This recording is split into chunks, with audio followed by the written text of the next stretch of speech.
بسم اللہ الرحمن الرحیم۔ السلام علیکم دوستو، دنیا بھر کی خبروں میں آج آپ سنیں گے، لیکن اس سے پہلے اگر ہو سکے تو لائک اور سبسکرائب کا بٹن ضرور دبا لیں۔ شکریہ۔ حوثیوں کے برطانیہ کے آئل ٹینکر پر حملے کے بعد امریکہ نے یمن میں حوثیوں پر نیا حملہ کیا ہے۔ اس امریکی حملے کی سینٹرل کمانڈ کی جانب سے بھی دوستو تصدیق کی گئی ہے۔ سینٹرل کمانڈ نے کہا ہے کہ انہوں نے حوثیوں کے ایک اینٹی شپ میزائل پر ہفتے کی صبح حملہ کیا ہے۔ سینٹ کام کے مطابق اس میزائل حملے کا مقصد بحر احمر میں ہدف کو نشانہ بنانا تھا اور یہ لانچنگ کے لیے بھی تیار تھا۔ امریکی فوج کی سینٹرل کمانڈ کا یہ بھی کہنا ہے کہ امریکی فوج نے اپنے دفاع میں میزائل کو مار گرایا اور تباہ کر دیا۔ دوسری طرف اسرائیل نے امریکہ اور کینیڈا کی جانب سے فلسطینی پناہ گزینوں کے لیے اقوام متحدہ کی ریلیف اینڈ ورکس ایجنسی اونروا کی فنڈنگ روکنے کے فیصلے کا خیر مقدم کیا ہے۔ برطانیہ، آسٹریلیا، اٹلی اور فن لینڈ نے اسی وجہ سے اقوام متحدہ کی اس ریلیف ایجنسی کو اپنی فنڈنگ معطل کرنے کا اعلان کیا ہے۔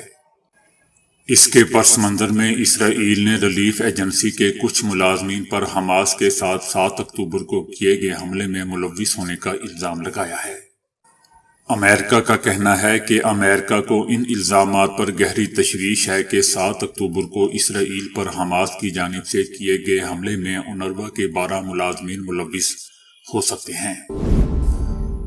ورلڈ کشمیر اویئرنیس فورم کے جنرل سیکرٹری ڈاکٹر غلام نبی فائی نے بھارت کے غیر قانونی غیر تسلط جموں اور کشمیر میں یوم جمہوریہ کی تقریب کے انعقاد پر بھارت کی مذمت کرتے ہوئے کہا ہے کہ بھارت کو مقبوضہ علاقے میں اپنا یوم جمہوریہ منانے کا کوئی قانونی، اخلاقی یا آئینی حق حاصل نہیں ہے، کیونکہ اس نے جموں اینڈ کشمیر پر غیر قانونی طور پر قبضہ کر رکھا ہے۔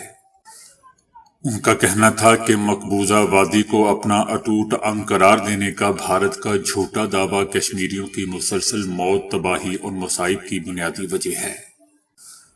ان کا کہنا تھا کہ مقبوضہ وادی میں انسانی حقوق کی سنگین پامالیوں میں گزشتہ 3 دہائیوں کے دوران 1 لاکھ سے زیادہ شہادتیں، ظلم و تشدد، خواتین کی بے حرمتی، لوٹ مار، اغوا، غیر قانونی گرفتاریاں اور پرامن سیاسی احتجاج پر کالے قوانین کے تحت سزائیں شامل ہیں۔ بھارت نہ صرف بین الاقوامی قوانین کی خلاف ورزیوں کا مرتکب ہو رہا ہے بلکہ اقوام متحدہ کی سلامتی کونسل کے کشمیریوں کے حق خود ارادیت سے متعلق قراردادوں کی بھی توہین کر رہا ہے۔ ڈاکٹر صاحب کا کہنا تھا کہ اگر مسئلہ کشمیر حل ہو گیا تو بھارت اور پاکستان کے درمیان تعلقات بہتر ہو جائیں گے اور خطے میں ایٹمی جنگ کا خطرہ بھی نہیں رہے گا۔ ان کا کہنا تھا کہ اس سے دونوں ہمسایہ ممالک کے درمیان تجارت پروان چڑھے گی اور روزگار کے مواقع پیدا ہوں گے۔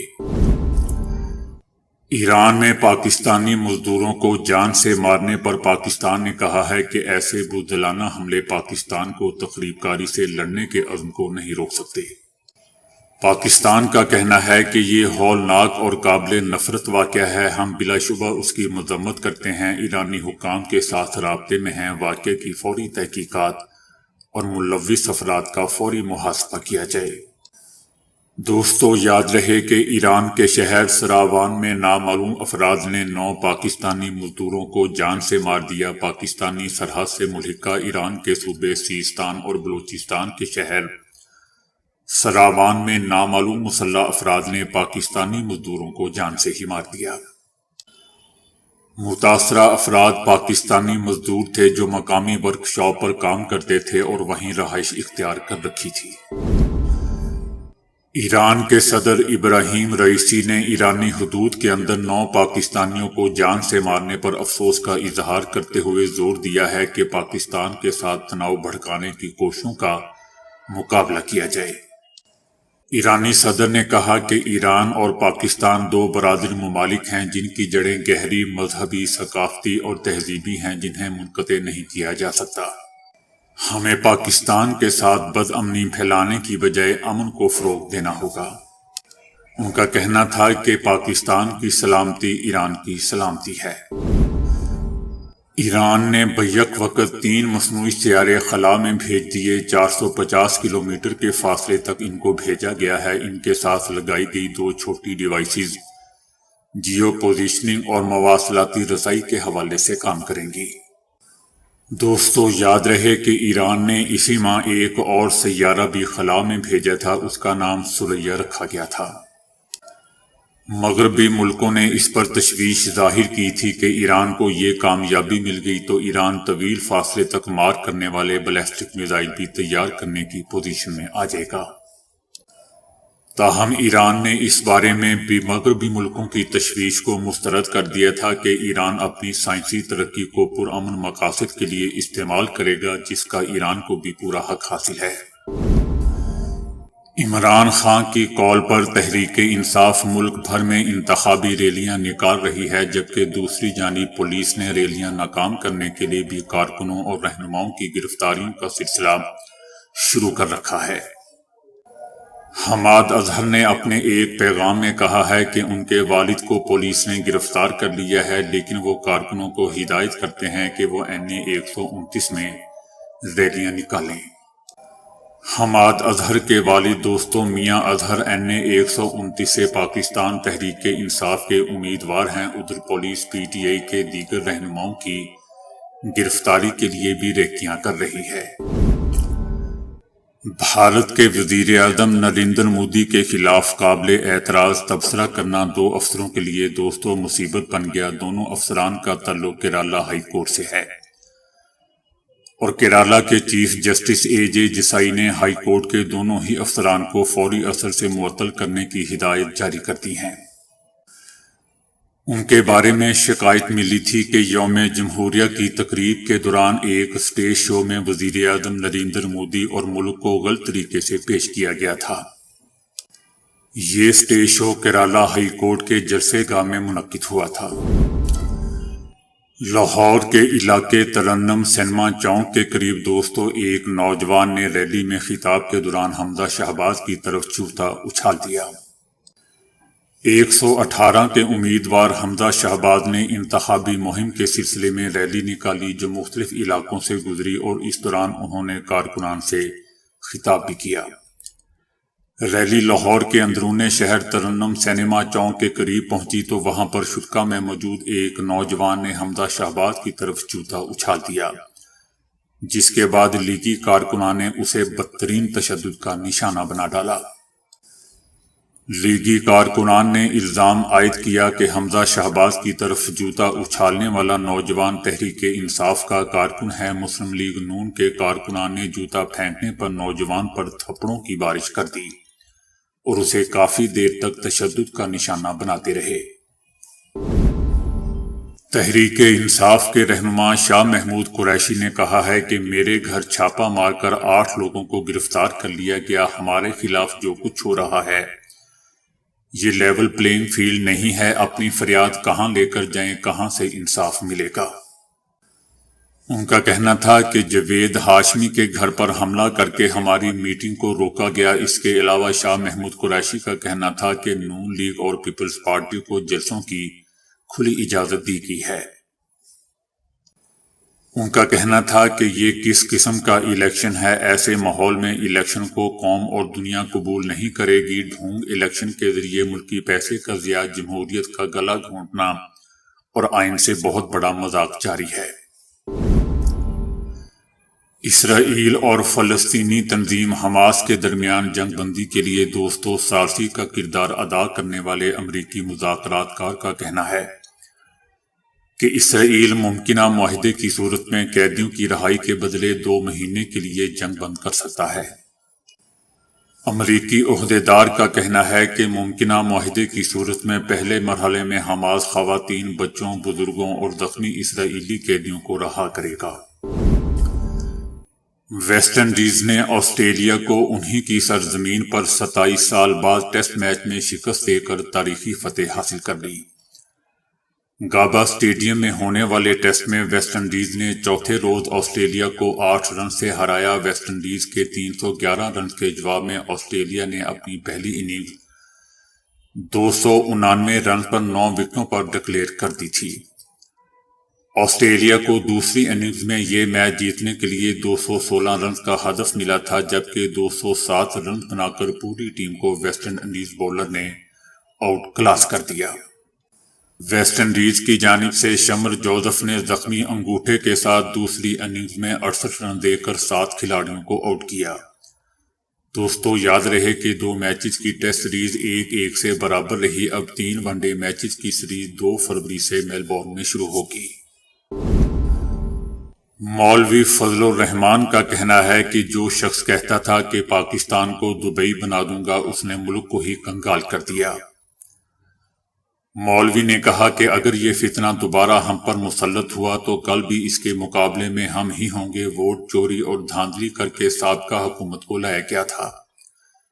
ملک کی معیشت جیسے 5 سال میں زمین پر ہی ایسے کبھی نہیں دیکھی۔ اسرائیل، امریکہ اور بھارت سے پیسے لے کر نوجوانوں کو گمراہ کیا گیا۔ اس نے ہمارے ملک کے نوجوانوں کو تباہ و برباد کر دیا۔ مولوی کا کہنا تھا کہ عمران خان کا اسرائیل کو قبول کروانے کا ایجنڈا تھا، اور پھر بھی یہ کہتا ہے کہ ہمیں ملک دو۔ غزہ کے 25,000 بے گناہوں کو شہید کرتے ہو اور انسانی حقوق کی بات کرتے ہو۔ افغانستان 40 سال جنگ میں رہا اور آج ان کی کرنسی ہم سے زیادہ مضبوط ہے۔ ملک کی خوشحالی کے لیے معاشی استحکام کا ہونا بہت ضروری ہے۔ غزہ میں فلسطینیوں کی نسل کشی پر عالمی عدالت انصاف سے رسوا ہونے والے اسرائیل کی مدد کے لیے دوستو برطانیہ بھی میدان میں آ گیا۔ برطانیہ کا کہنا ہے کہ غزہ میں اسرائیلی اقدامات نسل کشی کے طور پر نہیں لیے جا سکتے۔ ہمیں اس کیس پر تحفظات ہیں۔ جنوبی افریقہ نے عالمی عدالت میں کیس لا کر غلط اور اشتعال انگیز کام کیا ہے۔ عالمی عدالت انصاف کے دوستو 15 ججز نے فیصلے کی حمایت اور 2 نے مخالفت کی، جبکہ عالمی عدالت انصاف کے ہنگامی احکامات 15-2 کی اکثریت سے منظور ہوئے۔ عالمی عدالت انصاف نے عبوری فیصلے میں کہا کہ حماس حملے کے جواب میں اسرائیلی حملوں میں بہت جانی اور انفراسٹرکچر کا نقصان ہوا ہے۔